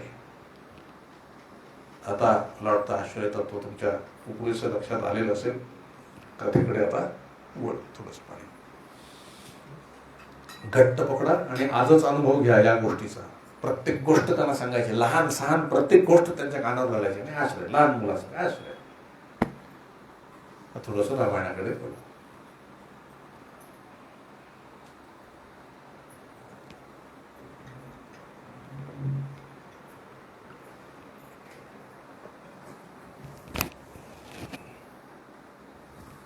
राधे.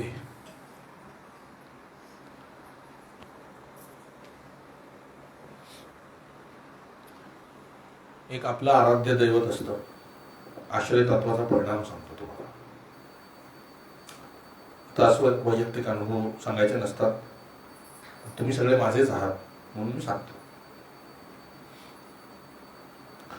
लहानपणापासून माझा आराध्य दैवत हरी आहे. मला आवडणारं दैवत हरी आहे, श्रीहरी, राम, कृष्ण.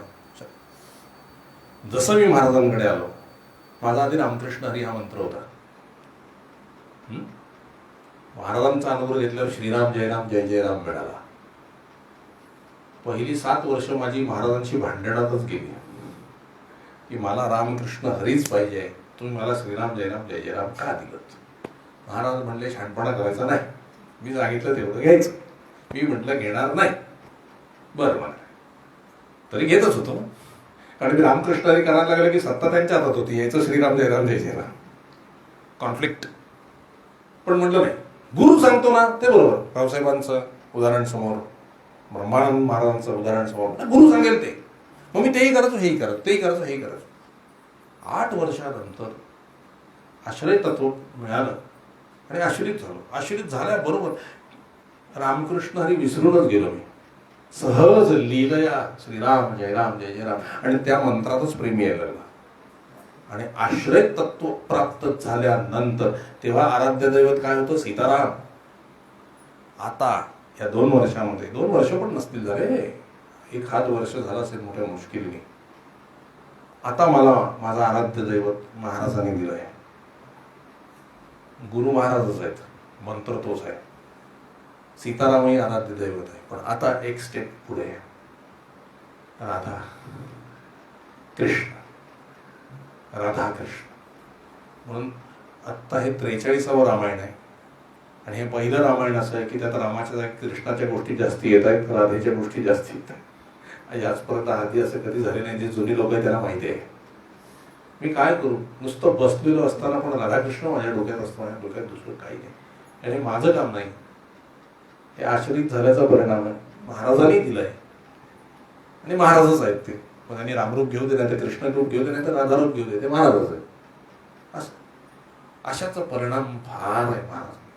किती सांगू, माझ्या जीवनाचा अनुभव सांग. म्हणजे असं म्हणा ना, 14-15 वर्ष तपश्चर्या झाल्यानंतरही मिळालं आहे. हे जर मी तुम्हाला देतो ना, आता हे तुम्हाला दिलेलंच आहे मी, आश्रय तत्व आता सांगतोय म्हणजे, तर तुम्ही जर ते केलं तर एवढं तप करायची गरज नाही. आत्ता मिळेल जे मला आता मिळालंय 14-12 वर्षानंतर, ते तुम्हाला आत्ता ह्या क्षणी मिळेल. ते महाराजांचंच वाक्य आहे. महाराजांना एकाने विचारलं, मग आम्ही पण तुमच्यासारखं जाऊ नये का जंगलामध्ये घरदार सोडून तप करायला? महाराज काय म्हणले, श्रीमंत बापाच्या पोटी जन्माला आलेल्या मुलाला पैसे कमवण्याचा ज्याप्रमाणे त्रास नसतो, त्याप्रमाणे माझ्या माणसाला साधनेचे कष्ट नाहीच. क्लिअर कट, काही गरज नाही. मग साधनेचे कष्ट नाही, मग करायचं काय? पडून राहा, नुसते पडून राहा. तू म्हणून पडून राहिलेले परमार्थ साधतो साधतो. महाराजांचं चरित्रात उदाहरण देतो. महाराजांकडे एक मनुष्य होता, काहीच कामधंदा करायचा नाही, काही करायचं नाही. फक्त त्याला कोणीतरी सांगितलं, अरे महाराजांना जेवायला बोलू, की तो आपला कसा तरी उठायचा, महाराज चला जेवायला, एवढंच म्हणायचं. महाराज जायचे, त्याला काय म्हणायचे, अरे बाबा काहीतरी काम करीत जावं, असं कुठेतरी फुकट खाऊ नये. तो काय म्हणायचा महाराज, महाराज चलाट पुरे करा की हो. महाराज बरं बाबा नाही बोलत, चल. काहीही करायचं नाही, नुसता पडून असायचं. आणि महाराज पण त्याच्याशी प्रेमाने बोलायचं. त्याचा अंतकाळ ज्या वेळेला जवळ आला ना, तो जप पण नाही करायचा, काहीच करायचा नाही. तो अंतकाळ ज्या वेळेला त्याचा जवळ आला, तेव्हा त्याला राम मंदिरात ठेवण्यात आलं. महाराज समोर बसले आणि महाराजांनी त्याला विचारलं, अंतिम इच्छा काय आहे बा? तो काय म्हटलं माहितीये, महाराज तो रामाच्या समोरचा पडदा बाजूला करा, मला रामाला एकदा बघू द्या. महाराजांनी पडदा बाजूला करला, त्यांनी रामाला बघितलं, दर्शन घेतलं. राम राम राम, आणि महाराज साधलं ना. काय केलं त्यांनी?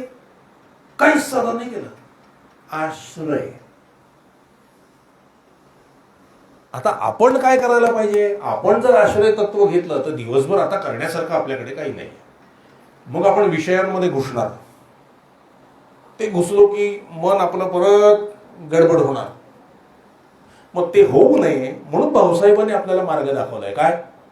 त्यांना आवडतं म्हणून मी नाम घेतो. हे समर्पण बुद्धी वाढत जाईल, हे शरणागती वाढत जाईल, हे आश्रय तत्व वाढत जाईल. म्हणून आता नाम आपल्याला 24 तास घ्यायचंय. का? त्यांना आवडतं म्हणून. आता आम्ही संख्येत होतो 50 माळा, 100 माळा, 200 माळा, आता 24 तास. म्हणजे तासाला 3000 पकडलं तर 72,000 जप व्हायला पाहिजे. 24 त्रिक 72,000. टेन्शननी नाही, त्यांना आवडतो म्हणून. म्हणजे जितकं होईल तितकं बाकीचं ते बघतील.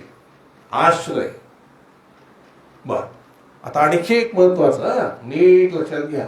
आपल्या बळाने परमेश्वराची प्राप्ती होत नाही, त्याच्या बळानेच त्याची कृपा होऊन त्याची प्राप्ती होते. आपल्या बळाने महाराजांची प्राप्ती होणार नाही, महाराजांच्या कृपेने त्यांची प्राप्ती होईल. आणि त्यांची प्राप्ती झाली की काम झालं. म्हणून भाऊसाहेबांचं वाक्य आहे चरित्राच्या पहिल्याच पानावर, श्री महाराज कोण आहेत हे आपल्याला कसे कळणार? ते भेटले, आपलं काम झालं, आता मिळवण्यासारखं काही बाकी राहिलं नाही.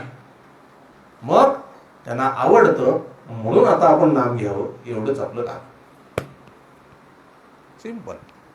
24 तास नाम घेणे म्हणजे आश्रय तत्व घेतल्यासारखंच आहे की मी नाम घेऊन तू प्राप्त होणार नाही, तुझ्या कृपेने नाम मुखात येऊन तुझी प्राप्ती आम्हाला झालेली आहे. बस, मी तुझाच आहे. हे बघा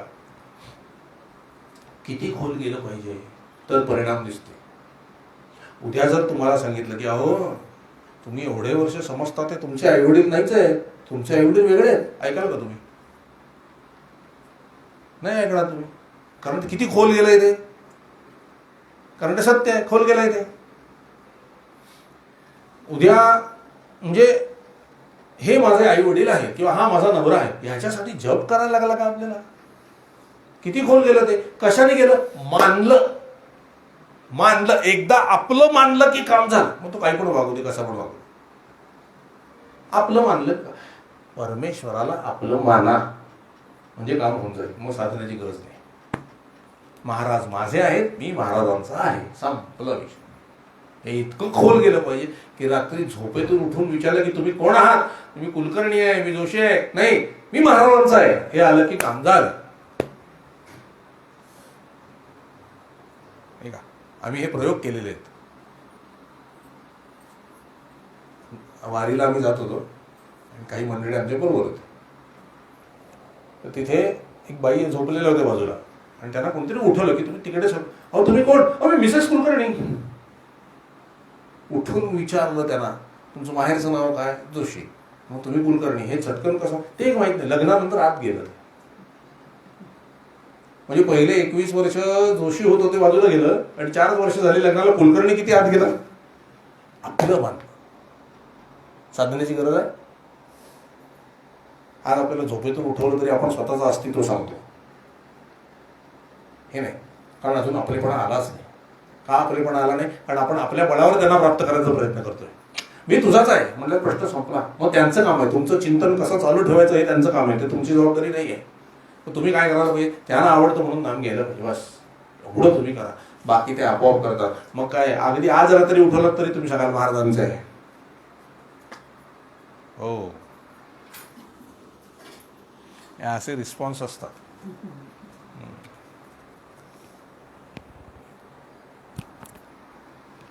राधे राधे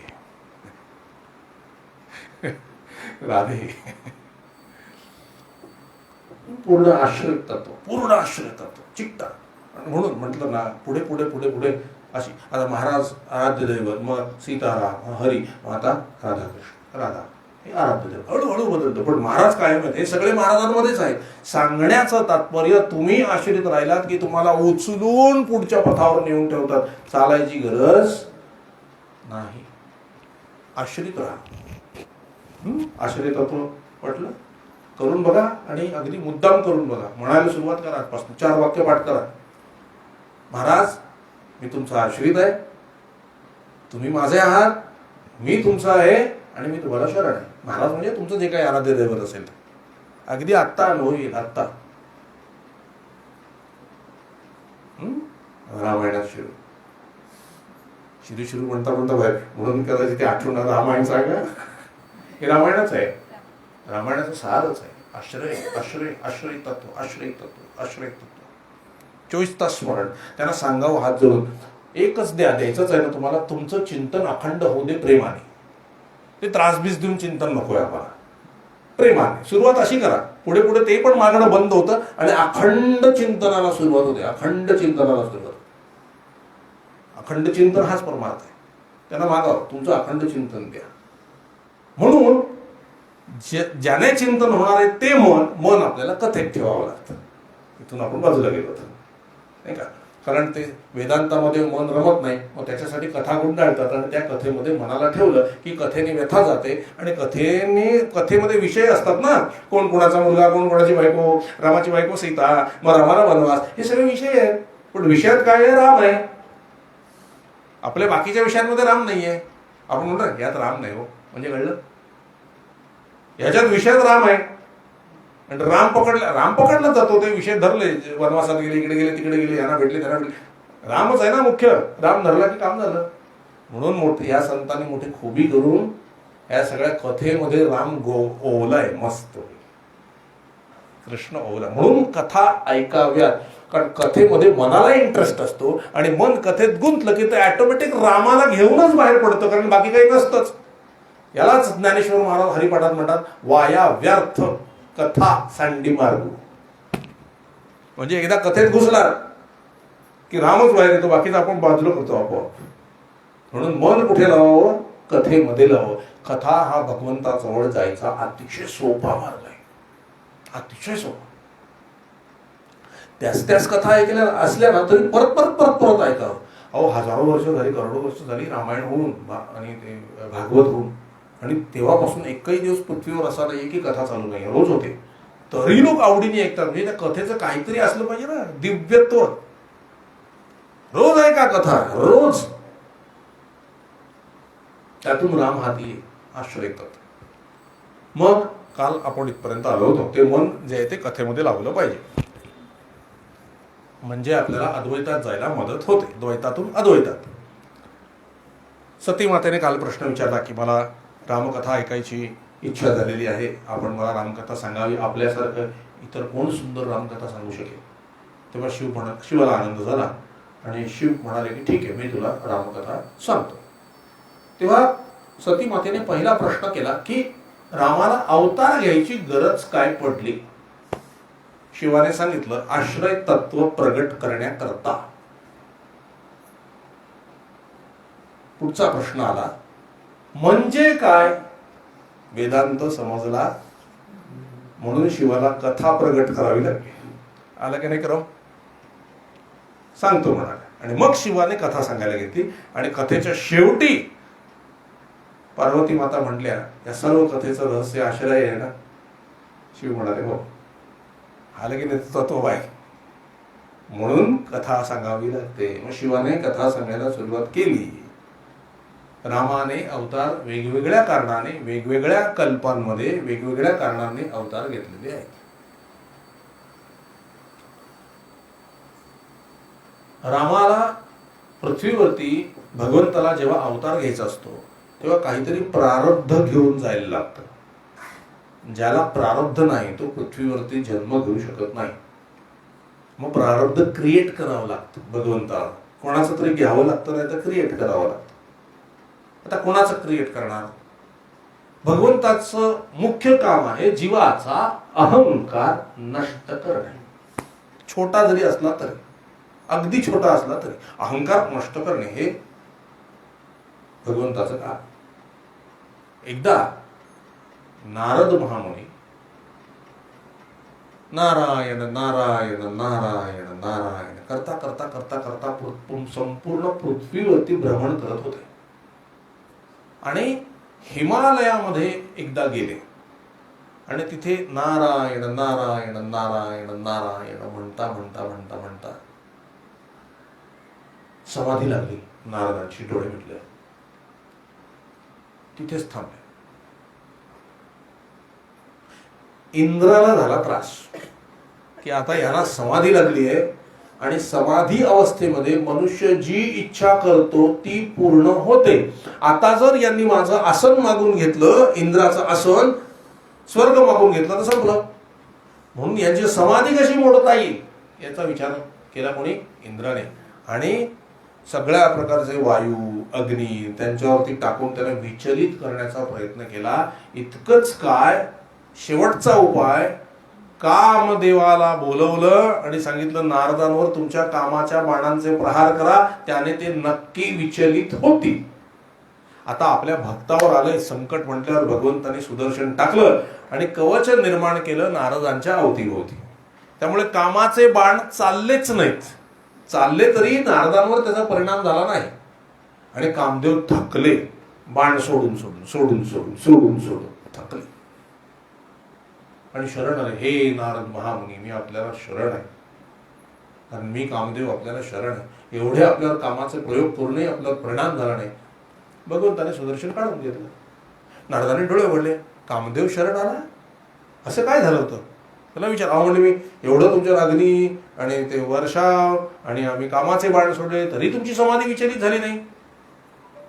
नारद हसले आणि नको व्हायला पाहिजे ते झालं. अहंकार उत्पन्न झाला थोडा, त्यांनी दाखवलं नाही.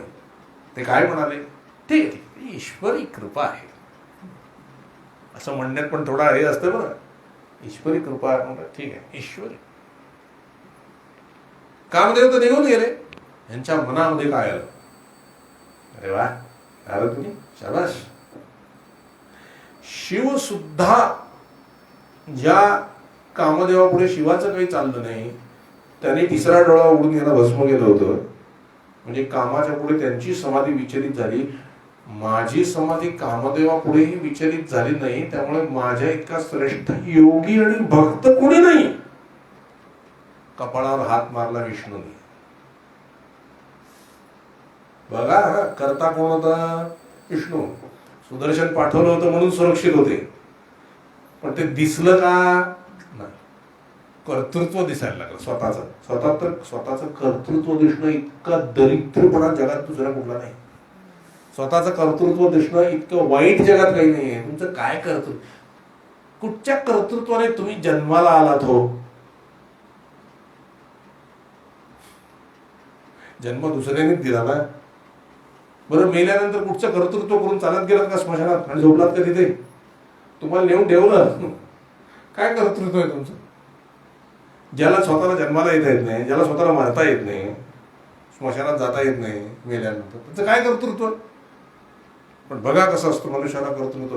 नारद मुनींना थोडंसं वाटलं की माझी भक्ती श्रेष्ठ होऊन मी कामदेवाला हरवलं, शिवाला साधलं नाही ते मला साधलं, हा भ्रम उत्पन्न झाला. शिव म्हणजे परमात्मा होता, तो त्यांची लीला होती ती. इथं याच्यात गप्प बसवला. त्यांना वाटलं आपण आता शिवाला चिडवायला जाऊ, की जे तुम्हाला जमलं नाही ते मला जमलं. ही चूक झाली. आपल्याला थोडंसं काही चांगलं झालं नाही, 10 लोकांना सांगत सुटतो, माझं असं आहे, माझं तसं आहे, असं माझं म्हणण्यावर हवेतच जातो माणूस आणि दांडकन आपटतो. आता काय तुमचा, मग काही सांगता येत नाही. गेले. शिव ध्यानस्थ होते. नारायण नारायण, आवाज पण झाला तसाच. आधी कसा होता, नारायण नारायण, आता नारायण नारायण. शिवबाबांना जरा आवाज विचित्र वाटला म्हणून डोळे उघडले. अरे नारद तुम्ही इकडे. ते आपले असे मस्त कपडे बिपडे छान करत होते नारद मुनी. हा म्हणले आलं असंच बघायला भेटायला आलं तुम्हाला. काय म्हणले, काही विशेष कारण. जाऊ दे म्हणजे स्वतःच्या तोंडाने स्वतःचं काय कौतुक सांगावं. दर्शनाला आलो, तुमच्या दर्शनाचं फल अनुभव आहे म्हणून दर्शनाला आलं. शिवाला कळलं होतं काहीतरी गडबड आहे. रोजच्या माणसाचा टोन आणि त्याच माणसाचा आत्ताचा वेगळा टोन दिसलं की समजतं गडबड आहे. टोन बदललं की लगेच समज. शिव म्हणलं नाही ते काहीतरी आहे, ते सांगा. अहो ते पचणार नाही, सांगा, बोला लवकर. हो का, सांगतोच माझा, ऐका. जे तुम्हाला जमलं नाही महादेव, ते मला जमलेलं आहे. अरे वा, छान छान. काय जमलं मला सांगा. कामदेवाने तुमची समाधी भंग केली, पण माझी समाधी कामदेव भंग करू शकले नाही. तुमच्यापेक्षा मी श्रेष्ठ आहे. महादेव म्हणले वा, छान आहे. खरंच मलाही असं साधलं तर किती बरं होईल. विनम्रता हो शिवाची. आता आपल्या भक्ताला असे खडे बोल सोडवणारा ऐकणार आहे का तिकडे. भगवान राम म्हणजे विष्णू ते चिडले. नारदाला भलताच अहंकार झालाय. आता याचा अहंकार उतरवला पाहिजे, कारण हा माझा आहे. माझ्या माणसाचा अहंकार उतरवलाच पाहिजे मला, नाही तर तो माझा कसा, नाही का. आता समजा आता मी पांढरे कपडे घालतो, काहीतरी डाग पडला, धुईन की ते घासून जाईपर्यंत, कारण माझा आहे ना. तसं भगवान विष्णूला त्याच्या भक्तांना झालेला अहंकार आवडत नाही, याचं काहीतरी केलं पाहिजे. आता गेले भगवान विष्णूंकडे नारद महामुनी आणि सांगितलं, ऐकलं का भगवान, काय झालं, मी काम जिंकलाय आणि मी शिवाला पण सांगून आलो, हे नव्हतं करायला पाहिजे. हे नव्हतं करायला पाहिजे. हे अजून एक म्हणले काय आता कळायला हवं ना माझं सामर्थ्य किती, तुमच्या भक्ताचं सामर्थ्य किती कळलं पाहिजे की नाही, म्हणून सगळ्यांना मी सांगू नका. बरं ठीक. नारदानं जाऊ दिलं. चेहरा उतरला भगवंताचा. जेव्हा आपल्या भक्ताला अहंकार होतो ना तेव्हा भगवंताचा चेहरा उतरतो.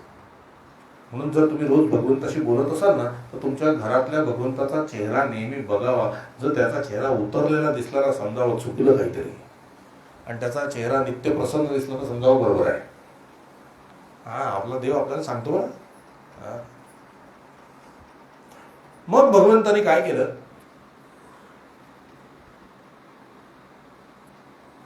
पृथ्वीवर मायेला बोलवलं आणि सांगितलं की नगर निर्मिती कर.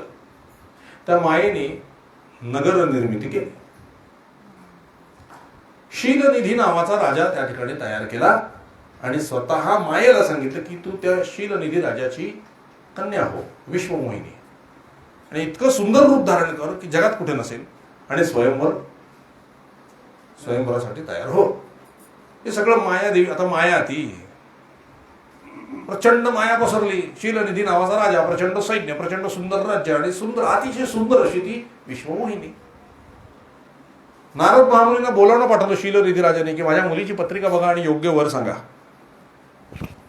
नारद महामुनी गेले, फसले, गेले तिथे. पत्रिका बघितली, जरा विचित्र दिसली पत्रिका, चांगली होती. आता पत्रिका मायानेच तयार केली होती नाही का. माया पत्रिका तयार करते आणि आम्ही माणसांना ती दाखवतो. काय सांगणार आहेत माणसं, काय पत्रिका तयार करणारी माया आहे, माणसाला दाखवून काय फायदा, त्याच्यावरती डोक्यावरती कुठं काम करते माया. म्हणून त्याच माणसाकडे तुम्ही 10 वेळा भविष्य सांगाल ना, प्रत्येक वेळेला वेगळं सांगितलं. मायेचा खेळ आहे तो. गेले, पत्रिका दाखवली. ते म्हणजे मुलीला समोर आणा. झालं, आता माया समोर येणार. आणि आली. विश्वमोहिनी समोर आल्यानंतर नारद मुनींवर माया काम केली आणि अखंड तिच्या प्रेमात बुडाले नारद महामुनी. आता भविष्य बदललं. पत्रिका काय सांगितली त्यांनी, सांभाळून हिचं स्वयंवर करा. हिच्यासाठी भगवंताचा परमभक्त, योगी, कीर्तनकार आणि अतिशय भगवत भक्त असाच नवरा हिच्या करता योग्य आहे. दुसऱ्या कुणालाही कन्या देऊ नका अशी पत्रिका सांगितली. राजा म्हणला अहो पण ही राजकन्या आहे. मग काय झालं, तपस्वी मोठ्या मुनी अशाशी विवाह केला तर आयुष्य सफल होतं. हो ते बरोबर आहे, पण असा कोण आम्हाला भेटेल ना म्हणाले. बघा इकडे तिकडे मिळेल तुम्हाला, येईल. तुम्ही स्वयंवर तुम्ही ठेवा, आपोआप येईल. बर ठीक. स्वयंवराची तारीख निश्चित झाली. यांच्या मनात आलं या जगात, ही जगातली सगळ्यात सुंदर मुलगी आहे. आता ही कोणाच्या गळ्यात माळा घालणार, तो सगळ्यात सुंदर आहे. सगळ्यात सुंदर कोण आहे, माझा हरी आहे. मग आता हरीकडे जाऊन त्याचं रूप मागायला पाहिजे. म्हणून हरीकडे गेले. नारायण नारायण नारायण. अहो काय घाई आहे, नारायण नारायण काय चाललंय, घाई आहे मला वेळ नाही, आय एम बिझी, मला अजिबात वेळ नाही.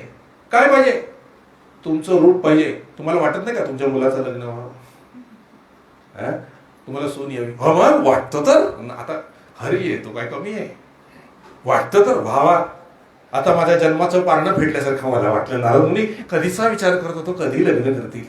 आता यांना विचार काय म्हणले, भगवान तुमचं रूप आपण मला द्या, कारण तुमच्या इतकं सुंदर कोणी नाही, रूपवान कोणी नाही. तुमचं रूप मला द्या, मला कृपा करा आणि हरी रूप द्या, आणि माझं जे हित असेल ते तुम्ही करा. भगवान मनात म्हणाले तुमचं हित नाही, तुमचं परमहित ज्याच्यात असेल ना ते मी करेन. त्यांना वाटलं वा काम झालं, परमहित. त्यांना वाटलं परमहित म्हणजे लग्न, आणि भगवंताचं परमहित म्हणजे भक्ती. म्हणून वचनाप्रमाणे हरिरूपच दिलं. पण हरीची पहिली वेलांटी दिली नाही, हरीची दुसरी वेलांटी दिली. हरीची दुसरी वेलांटी म्हणजे माकड, आणि हरीची पहिली वेलांटी म्हणजे विष्णू. त्यांनी सांगितलं नव्हतं कुठली वेलांटी, ते म्हणले हरिरूप दिलं, माकडाचं रूप दिलं, आणि गेले त्या स्वयंवर. त्यांना माहितीच नाही आपल्याला कुठलं रूप दिलं. त्यांना वाटलं माझ्यासारखं हँडसम, माझ्यासारखं सुंदर कोणी नाही. आता भगवान याच्यावर गप्पा नाही बसले. त्याने 2-3 अप्सरांना बोलवलं आणि सांगितलं, नारद मुनी निघाले, तुम्ही त्यांच्या रस्त्यात जा आणि फक्त बघून हसून लाजून निघून जा, एवढंच करा. त्या अप्सरा आल्या, नारद मुनी चालले होते मस्त अगदी स्वतःच्या रूपामध्ये अगदी भुललेले. त्या अप्सरा आल्या, बघितलं एकदम अजून पळाल्या. त्यांना एवढं वाटलं, वा काय सौंदर्य आहे माझं, अप्सरा पळाल्या, अजून मोठे झाले, चालले मस्तपैकी. आणि शिवाचे 2 गण तेही साधू स्वरूप घेऊन त्या स्वयंवरामध्ये गेले. नारद असे चालत होते ना, इतरांना तुच्छ लेखतच चालत, काय माझ्यासारखं मी माझं कळलं आलं की नाही. नारद मुनी गेले, ते रुद्र हसायला लागले त्यांच्याकडे बघून, ते गड. आणि त्यांना माहिती होतं इतरांनी गप्प बसले, फक्त बघितलं नारद मुनी, यांना आज काय झालंय, असं का माकडासारखं तोंड आहे यांचं. सगळे पण गप्प बसले, नारदांच्या भीतीने कोणी नाही. नारद जाऊन ते उभे राहिले रांगेत. त्यांच्या बाजूला भगवान श्री हरी विष्णू राजाचं रूप घेऊन आलेले होते. आता जगत सुंदर तेच आहेत ना, दुसरं कोण आहे. ती कन्या आली, विश्वमोहिनी, हातामध्ये माळ घेऊन, आणि सगळे बघत होते पुरुष कुठला चांगला कुठला चांगला. आता हरीकडे त्यांनी बघितलं आणि हसली. ह्यांना वाटलं माझ्याकडेच बघून हसली, आणि शेजारीच होते, लांबनं कळलं नाही नेमकं कोणाला बघून हसली. ह्यांना वाटलं बघा मी किती सुंदर आहे, आता माझ्याच गळ्यामध्ये वर मला घालणार. म्हणून ती जशी जवळ आली तसं यांनी मान खाली वाकवली. 5 मिनिटं झाले तरी माळ गळ्यात येईना. म्हणून बघतात माळ कुठे. जरा वर बघितलं तोपर्यंत तो जो राजा होता तो आणि विश्वमोहिनीच चालले होते तिकडनं, आणि सगळे अगदी टाळ्या वाजवत होते लग्न झालं म्हणून. ह्यांचा अपमान वाटला, माझ्या बाजूच्या माणसाला हार घालून निघून गेली.